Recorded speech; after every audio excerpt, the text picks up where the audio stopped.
दोस्तों नमस्कार। आज फिर एक कहानी के साथ। कहानी छोटी लेकिन सीख बड़ी, और सीख वही महान जो जीवन में उतर जाए, और ज्ञान वही श्रेष्ठ जिससे जीवन संवर जाए। ऐसी ही जीवन को संवारने वाली एक कहानी।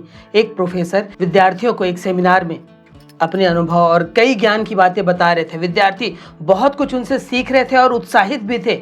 कई तरह के विद्यार्थी कई तरह के प्रश्न कर रहे थे, जो भी उनकी उत्सुकता थी, जो भी जिसका वे उनके भीतर जिज्ञासा थी। लेकिन प्रोफेसर का ध्यान एक बच्चे पर गया जो बहुत देर से उदास बैठा हुआ था। प्रोफेसर ने उसे ध्यान से देखा। वह कहीं खोया हुआ था, किसी चिंता में था। पहले दिन का सेमिनार खत्म हुआ। प्रोफेसर ने उस विद्यार्थी को कुछ भी नहीं कहा जो उदास था। दूसरे दिन फिर सेमिनार था। सारे विद्यार्थी आए थे, सब उत्साहित थे आज के सेमिनार के लिए। लेकिन प्रोफेसर ने फिर ध्यान दिया कि वह विद्यार्थी फिर आज गुमसुम बैठा हुआ है, उदास बैठा हुआ है। उसके भीतर कोई उत्सुकता नहीं है, कोई खुशी नहीं है। जबकि बाकी सभी विद्यार्थी के चेहरे पर रौनक थी, जिज्ञासा थी, और जिज्ञासा शांत होती हुई दिख रही थी। लेकिन वह विद्यार्थी बिल्कुल उदास बैठा हुआ था। इस प्रकार 3-4 दिन का वह सेमिनार खत्म हुआ। प्रोफेसर ने उस विद्यार्थी को अपने केबिन पर बुलाया और बुलाकर उसने पूछा कि तुम इतने उदास क्यों हैं? बाकी सभी विद्यार्थी तो उत्सुकतापूर्वक, बहुत खुशी खुशी सेमिनार को अटेंड किए, पर तुम कहीं खोए हुए थे। बताओ कारण क्या है? तब विद्यार्थी मना करता है कि नहीं सर, ऐसी कुछ भी बात नहीं है। तब प्रोफेसर उसे विश्वास दिलाते हैं कि तुम्हारा शंका का समाधान हो सकता है, लेकिन तुम बोलो तो। तब विद्यार्थी संकुचाते हुए कहता है कि मेरे जीवन में अतीत में कुछ ऐसी घटनाएं घट गई हैं जिसके कारण मेरा वर्तमान दुखी हो गया है, और मैं उन्हीं सब ख्यालों में खोया रहता हूँ कि यह सब क्यों हुआ, यह सब क्यों होना था, इसके लिए क्या कर सकता था, और उसी उधेड़-बुन में मैं लगा रहता हूँ और मुझे यह ज़िंदगी रास नहीं आ रही है। तब प्रोफेसर कहते हैं कि अच्छा ऐसा करो, शाम को तुम मेरे घर आओ। मैं तुम्हारी बातें बहुत ध्यानपूर्वक सुनूंगा, क्योंकि यहाँ पर मैं तुम्हारी बातें दिल से नहीं सुन पाऊंगा, क्योंकि कई लोग यहाँ आ जा रहे हैं। अतः तुम शाम को मेरे घर पहुंचो, मैं तुम्हारे शंका का जरूर निवारण करने की कोशिश करूंगा। अब विद्यार्थी प्रोफेसर की बात कैसे टाल सकता था? वह शाम को वहां पर गया। तब प्रोफेसर ने कहा बैठो, मैं तुम्हारे लिए एक शिकंजी बना कर लाता हूं। और जब शिकंजी बना कर लाता है और विद्यार्थी को देता है, प्रोफेसर ने उसमें नमक की मात्रा कुछ ज़्यादा ही डाल दी थी। शक्कर बहुत कम रखा था और नमक की मात्रा थोड़ी बढ़ाकर उस शिकंजी को दिया। अब पूरा जो शिकंजी था वह नमकीन था। जैसे ही पहला गुट विद्यार्थी ने लिया, उसका मुंह खराब बन गया। तब प्रोफेसर ने तुरंत कहा, क्या हुआ, शिकंजी अच्छी नहीं बनी है क्या? तब विद्यार्थी कहता है कि नहीं सर, थोड़ा सा नमक ज़्यादा हो गया है, रहने दीजिए। तब प्रोफेसर कहता है कि अरे दो, उसे फिर मैं फेंक देता हूँ, मैं दूसरा बना देता हूँ। तब विद्यार्थी कहता है कि नहीं सर चलेगा, मैं ऐसे ही पी लेता हूँ। फिर वह दूसरा घूंट डालता है, लेकिन उतनी नमकीन थी कि वह पी नहीं पाता है। तब प्रोफेसर कहता है कि इसे फेंक देना ही अच्छा होगा, क्योंकि यह अब खराब हो चुका है। तब विद्यार्थी कहता है कि नहीं सर, अगर आप इसमें चीनी की मात्रा बढ़ा देते हैं, इसे मीठा ज़्यादा कर देते हैं, तो शायद ये जो नमक ज़्यादा लग रहा है वह नहीं लगेगा। तब प्रोफेसर ने कहा, तुम्हारे सवालों का, तुम्हारे शंकाओं का, तुम्हारी उलझन का सारा जवाब तुमने खुद ही दे दिया है। तुम्हारे जीवन में ऐसे ही कई खुशियां हैं। वर्तमान तुम्हें कई खुशियां देने की कोशिश कर रहा है, लेकिन तुम बात बात में अतीत में जाकर अतीत के उस घाव को फिर से खुरदने की कोशिश कर रहे हो, जिसके कारण तुम्हारा खूबसूरत वर्तमान बहुत दुखी होता चला जा रहा है। जरूरत है तुम्हारे जिंदगी में वह मिठास कई कारणों से हो सकती है। उसे तुम्हें ढूंढना होगा और उस मिठास को पकड़कर अपनी जिंदगी में उस मधुरता को लाना होगा।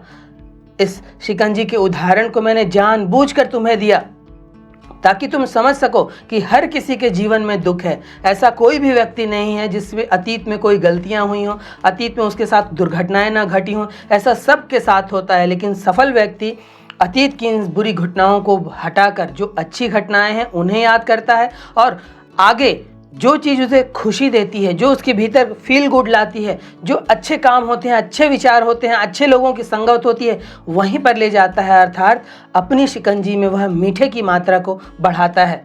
अब विद्यार्थी समझ जाता है कि मुझे अपने जीवन को खुशमय कैसे बनाना है, मुझे खुशियों पर ध्यान देना होगा। जो हुआ उसे बदला नहीं जा सकता, लेकिन अभी को खराब बनाकर मैं अब शायद अपने भविष्य को खराब बना रहा हूँ। और वहाँ वह एक नई प्रेरणा लेकर अपने जीवन की नई शुरुआत करता है। दोस्तों, यह कहानी हम सब के साथ होती है। हम सब के अतीत में कुछ न कुछ ऐसी बुरी दुर्घटनाएं होती हैं, दूसरों के द्वारा या हमारी कुछ गलतियां होती हैं। लेकिन कई व्यक्ति उन दुर्घटनाओं को, उन गलतियों को कुरेदते रहते हैं। एक घाव हो गया है, अगर आप उसे नकोड़ते ही रहेंगे, उसे उधेड़ते ही रहेंगे, तो वह घाव कभी ठीक होने वाला नहीं है। जरूरत है उसे समय देने की। साथ में हर किसी के जीवन में दुख आता है। ऐसा कौन सा व्यक्ति है इस संसार में, इस पृथ्वी लोक में, जिसके जीवन में दुख ना आया हो? लेकिन सफल व्यक्ति, खुश व्यक्ति अब आगे की सुध लेता है। जो उसके पास वर्तमान में सर्वश्रेष्ठ है उसको पकड़ता है, अपनी शिकंजी में मीठे को अच्छा बनाता है और आगे का जीवन खुशमय बनाता है। हम में से अधिकांश लोग ये भी गलती करते हैं, जब हमसे जीवन में कुछ गलतियां हो गई रहती हैं, उसके पश्चाताप के लिए हम अपने आगे के जीवन को, आगे जीवन बहुत कुछ अच्छा दे रहा है, लेकिन वह अतीत की जो बुरी दुर्घटनाएं थी, अतीत का जो हमारा गलत कार्य था, वह हम वर्तमान में ला लाकर हमारे अवचेतन मन के उस भाग को हम कुरेदने की कोशिश करते हैं जहां वह सुप्त अवस्था में पड़ा होता है। लेकिन उन्हीं बातों को सोचकर, उन्हीं व्यक्तियों के बारे में सोचकर जो आपके भीतर अशुद्धि ला रहे हैं, जो आपके भीतर गलत चीज़ें ला रहे हैं, उन लोगों के बारे में, उन घटनाओं के बारे में सोचकर आपके मस्तिष्क के वह भाग फिर से ताज़ा हो जाता है और स्मृति कभी मिटती नहीं है।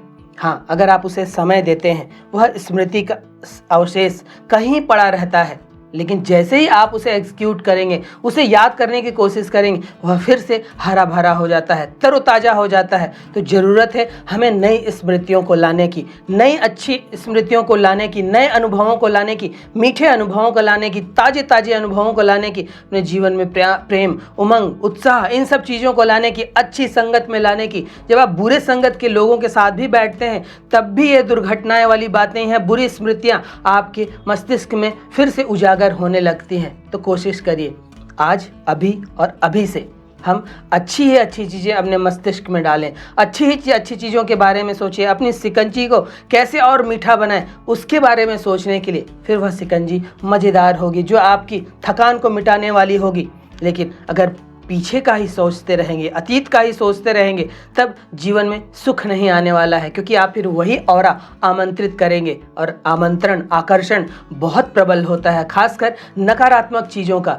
जब आप अतीत की, अपने जीवन के जो दंड मिले हैं आपको, जीवन में जो आपकी खराब चीज़ें हुई हैं, जो आपने जीवन में खराब चीज़ें की हैं, जब उसके बारे में सोचते हैं तो उसकी शक्ति कुछ ज़्यादा ही होती है, क्योंकि नकारात्मकता में एक अजीब सी शक्ति होती है जो जल्दी आकर्षित होती है। सकारात्मकता में बहुत विश्वास दिलाना होता है, बार बार विश्वास दिलाना होता है, अपने आप को विश्वास दिलाना होता है, वरना हनुमान जी भी अपनी शक्ति भूल जाया करते थे। तो हमें हनुमान जी की तरह एक गुरु अपने पास रखना है, ताकि वह गुरु आपकी शक्तियों को याद दिलाता रहे। आप उस शक्ति को याद करते रहेंगे, तब हनुमान जी आपके भीतर विराजमान रहेंगे, आप शक्तिमान होंगे, आप वीरवान होंगे। तो जो हुआ उसे भूल जाइए, अब आगे की सुध लीजिए और जीवन में अच्छी चीज़ करते चलिए।